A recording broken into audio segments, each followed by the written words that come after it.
Good day to you. We begin our midday broadcast. Today, the Lord's word came like this. There was a slender, tender little creeper, kind of a vegetable creeper kind of thing, the kind that may be bearing a bitter gourd or whatever it is. And it was creeping along the creepers creep along what the owner put up there, a cord. So I got understanding that our life is like a slender, tender creeper that grows along the life cord. In the womb we have the umbilical cord, now we have the life cord, the redemption and the call of God stretching from our mother's womb really to heaven itself, to the throne of God perhaps. And that's how our life is meant to grow on that creeper, with bearing the fruit that the Lord has assigned for us. And this, the world's tempest may increase, but the Lord growing his creeper, the Lord growing his plantation, has nothing to worry. We are his fruit-bearing people. But this creeper, there's also other trees in this place, and this creeper feels sometimes to go to the left and get entangled in some nice looking tree, go to the left and get entangled in right and get entangled in some nice looking tree. Then of course we will get entangled. So 2 Timothy 2 says, he that has this warfare to war should not get entangled with the affairs of the world. Now we lived in a time that Christians could do this, that and the other, and also follow the Lord. So Christians thought. As a result, the world advanced more than the kingdom of God, because the people who live in the world give more energy to their sports, to their job, even to their entertainment, and sometimes to their sin, more than what Christians give to their God pursuit. Now a time has come, we can't do this anymore. Now a time has come, just like the time when Mary said in Cana, do whatever he says, he told the servants. So this is a time to hear everything he has to say hour by hour, and stick to our redemption cord, life call, upwards and onwards. Then the creeper will be safe. No storm in the world can attack this slender creeper, because it's keeping the call of God. That time has come. We can't go after this, that and the other. So I have been pleading, we have been living by 10%, giving 10% to God. I am not talking about money.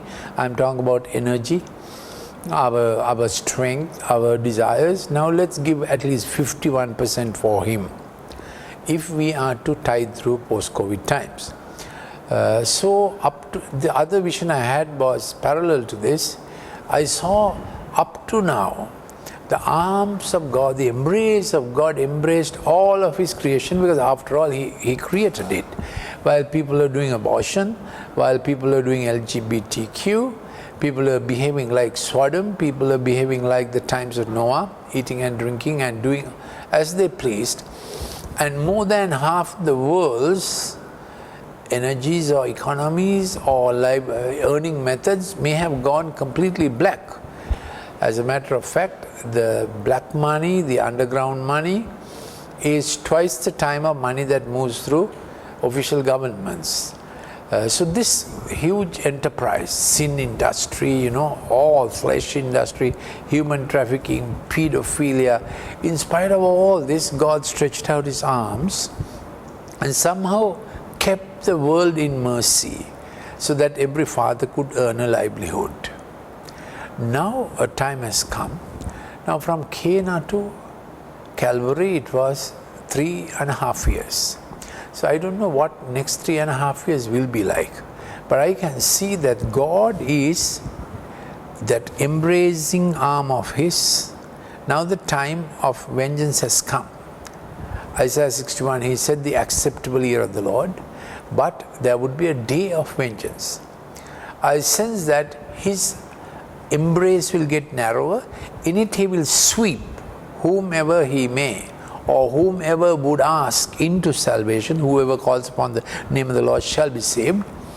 And would to God that we would be convincing, persuading, pleading with our relatives, friends, workmates, even our boss, to bring them into the fold of grace, where he's narrowing his embrace, and what is inside will be kept safe, looked after, watched over by God, like Goshen in Egypt. Remember, for 400 years they suffered. But a time, and God gave opportunity for Egypt to earn. But a time came, God said, I will take care of Goshen. My people will be okay. Outside my hand, you know what happened? Outside the embrace of God, you know what happened to Egypt, isn't it? Plagues came one after the other. So now we have already had COVID, we see locust. And what has the world got ready for? We saw COVID wave number 1, and now the Global Agency of Health kept saying there would be a second wave coming. Second wave didn't come. Now, strangely, China is saying second wave has come, and China is saying that's also in a meat market. The first one also, they said it was in Wuhan among the bats. We can see. First wave they said is in a meat market, and the bats did the trick. And second one, they are saying, China is reporting, they are closing down provinces and so on. And they are saying the virus came from salmon from Norway. Now all the salmon in Norway and all the bats in Wuhan have formed a trade union, and they are filing action with UN that human beings are accusing them for things they did not do. What do you think about that? So when this story about a second wave comes, and the first wave also came from China, we are wondering what will they do to export the second one. So times are like that.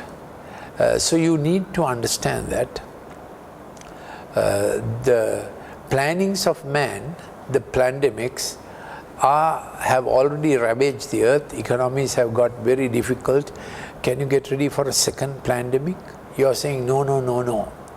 Then we need to be embraced into the arms of God, because outside what will happen, we are worried. The trumpet judgments of a book of Revelation are there. Already locusts are showing up, hornets are showing up that are eating up the bees in US, so they are worried about grain production. Without pollination, we know those things can't happen. So now, in a little while, it will be said Shanghai has got a vaccine. And they will say we have done the trials and that vaccine is very good for everybody. And then, what if the Global Agency of Health wants to put that vaccine into everybody's body? So why are we worried about vaccines? Now we know when we were young, we had triple vaccine, very good vaccine that protects us from diphtheria, pertussis and tetanus toxoid. The best vaccine ever is the tetanus toxoid. Then we had the BCG vaccine, gives very good immunity for tuberculosis. Then we had Professor Sabin's oral polio vaccine, and we eliminated polio from Sri Lanka. But over the last 20 years, the vaccines that are coming is altering immunity. So they are adding adjuvants and multiple strains of viruses. Body has to react to one virus at a time. That's how body has been designed. So if anyone had to destroy health, they only have to meddle with the immunity of mankind. So it's a dastardly scheme. When you really understand it scientifically, medically, you really tremble. What has man planned against man? So what will this new vaccine have? Now we already have a experience in Kenya. They said, this particular organization that's promoting vaccines all over the world, they said vaccine for all pregnant mothers to be prevented from getting tetanus. So it was supposed to be a tetanus toxoid vaccine. And we know every pregnancy you need a tetanus toxoid vaccine. But when that vaccine was used, what they found was they became sterile. The vaccine also generated antibodies, you can do that, against the mother's own ovum, and also against the fertilization of the ovum and the forming baby, against the initial concept tests and the zygote. The different antibodies can be raised up by giving vaccines. That happened in Kenya, and that became a big scandal. So when a virus wave, there was a prediction that a second wave will come. They said it will come from Africa, it didn't come from Africa. They said it will come from UK, it didn't come from UK. Now China has volunteered saying, we got it. Now the Global Agency of Health will say, the vaccine is also ready, get ready to be vaccinated by all. And another group of people say, now we have the digital certificate so that everybody will have to take the digital chip so that we know all the right vaccines are in this, if not, don't come to work. Now we are strongly praying for our nation, that our nation will be kept inside the embrace of God. We are praying this for our government, for our president, for our health services.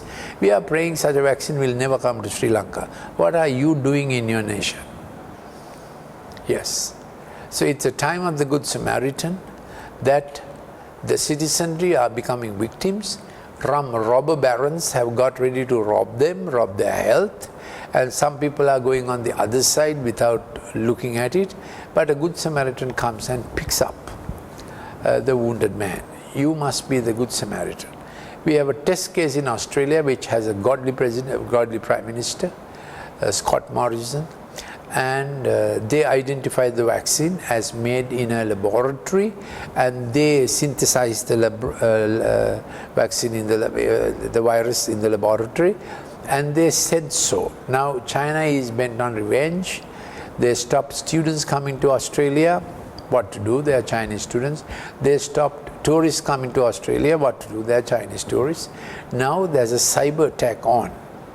The Prime Minister Scott Morrison went public on university websites, government websites.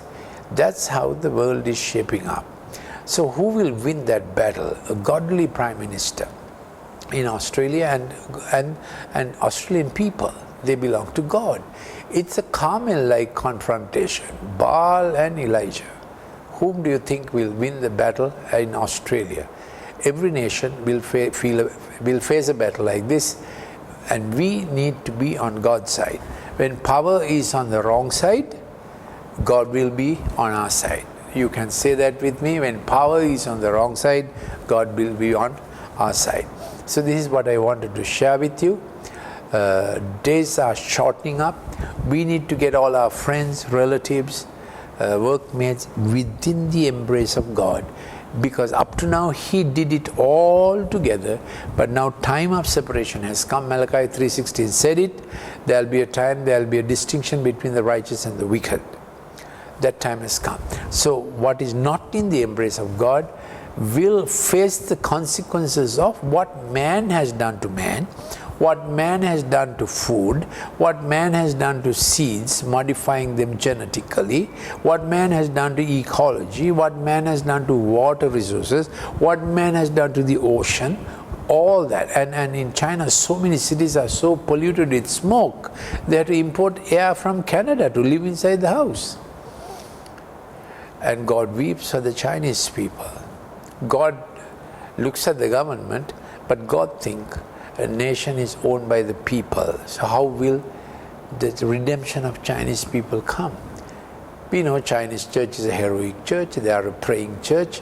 They overcame Mao Zedong once, and the church flourished. God will find a way.